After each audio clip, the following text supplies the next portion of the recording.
The last Cold War was fought with nukes and spice. This one, it is being fought with microchips and algorithms. Every missile, every smartphone, every AI model runs on silicon. But what happens when one country, Taiwan, produces 90% of world's most advanced chips and another country, China, thinks that they should control that island? What happens when the US decides to choke China's access to those same chips that power artificial intelligence? You get the new Cold War. One where the battlefield isn't land or the sea, it's the supply chain. Let's understand this entire Cold War in this episode of They Decide.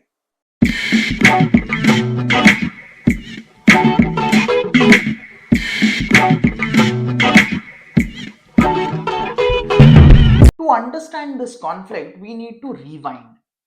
In 1970s, chips were simple. They were used for calculators and early computers. But soon they became the brains of modern living, powering everything, right? Beginning from cars to modern day defense systems. The US dominated early, Intel, IBM, AMD, all American.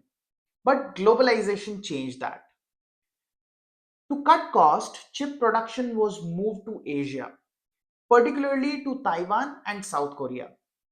By 2000s, one company, TSMC, mastered the art of production of chips so well that none of the other countries could match it.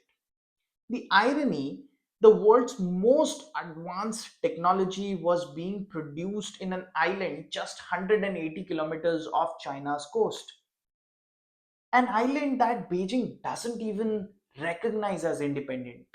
Every phone, every car, every AI chip relied on TSMC. And TSMC relied on machines made by a single Dutch company called ASML, which produces extreme ultraviolet lithography tools, the most complex machines humans ever built. Each one of them costed $200 million, and there are fewer than 200 of them available. The US understood that whoever controls the ecosystem controls the entire innovation itself. So in 2022, the US took a radical step. It banned all the export of high end chips and tools to China.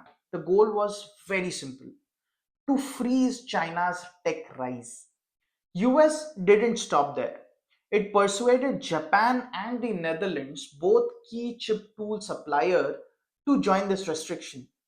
Together, they formed a chip alliance, ensuring that China couldn't get access to cutting edge AI or military grade chips. Washington calls it national security, whereas Beijing called it economic warfare.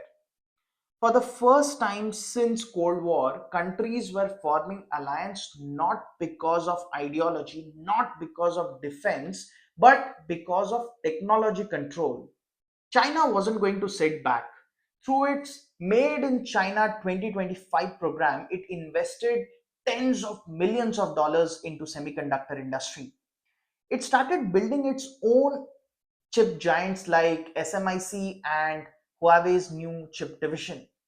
In 2023, Huawei shocked the world by creating a 7 nanometer chip, all without Western tech.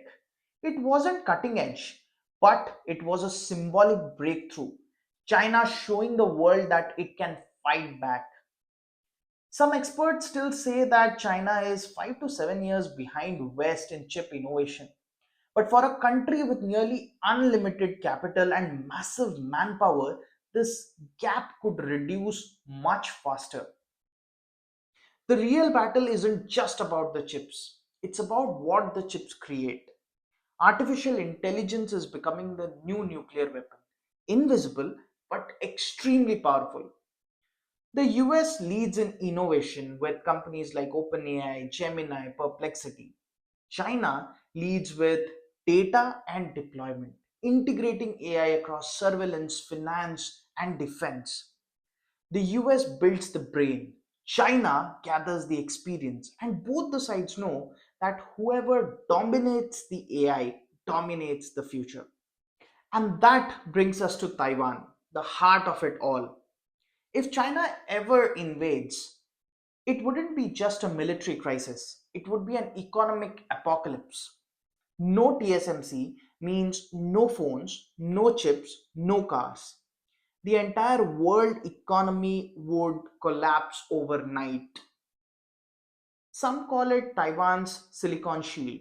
Its chips are so valuable that the world has vested interest in keeping it safe. For now, the shield holds. But the question is, for how long? The Cold War of the past divided the world by ideology. The Cold War of today divides it by technology. And this time there might not be any missiles and wars, just code, data, and algorithms. And in a world built on silicon, whoever controls the supply chain controls the entire civilization itself. So guys, that's it for today. I hope you liked the video. If you enjoy watching our videos and contents, please subscribe to the channel because we are going to break down geopolitics and economics in a way that makes sense for all of us. See you in the next one. Till then, stay happy, stay diplomatic. This is Dev Decide signing off. Peace.